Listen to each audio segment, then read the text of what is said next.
Hello guys, welcome to Umingan, Pangasinan. Ayan o, so nag-stop tayo dito ngayon. Dito sa Arco na Umingan, Pangasinan. Ayan, napapakita ko sa inyo. Welcome to Umingan. Dito tayo sa Arco na Umingan, Pangasinan. Alam nyo po, nung binlog natin to, nung binidyo natin dati to, may nag-comment po. At sa comment niya, ang sabi niya, siya po pala ang dating mayor. Ang pangalan po niya ay si Alain Rabang. Sabi niya, alam mo ba sir, sabi niya na noong time daw po niya natapos ang mga arkong ito. Siyempre may kapartner po ito doon sa kabila, na noong panahon po niyo na ito daw po ay donate ng mga nasa ibang bansa, nasa US. Ano po? Donation po ito ng mga taga nasa Amerika noong 2000. Yan. So year 2000 po ito natapos. At nung natapos ito ay umuwi yung mga nasa Amerika nung piyesta nung 2000, piyesta nung 2000, at sila ang nag-inaugurate mismo ng arko na ito. Ayan, bagong-bago.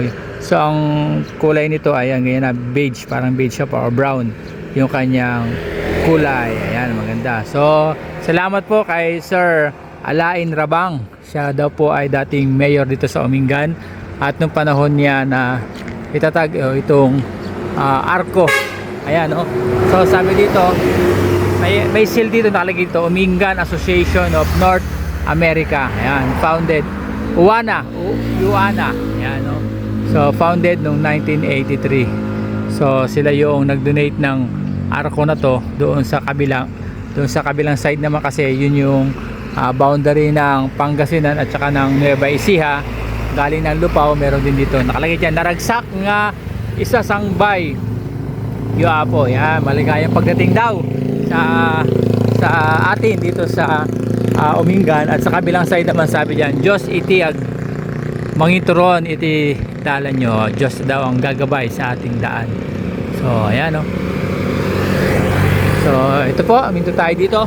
So guys, yan po yung ating short information, short vlog dito sa Arco na Umingan. Naalala ko kasi ngayon napadaan ulit kami doon sa nag-comment sa atin na dating mayor dito sa bayan ng Umingan, Pangasinan. So abangan nyo ulit ang ating susunod na mga vlog sa mga arko, sa mga pa-welcome dito sa ating sa Pilipinas, at sa iba't ibang lugar po dito sa ating bansang Pilipinas, at yung mga history ng mga arko na yan. At yan yung magandang tigpagmasdan po, ano, sa ating mga biyahe. May mga nakikita tayong mga arko. At ngayon po dito sa Umingan, papaalam, Sir Sam. Bye bye po, God bless.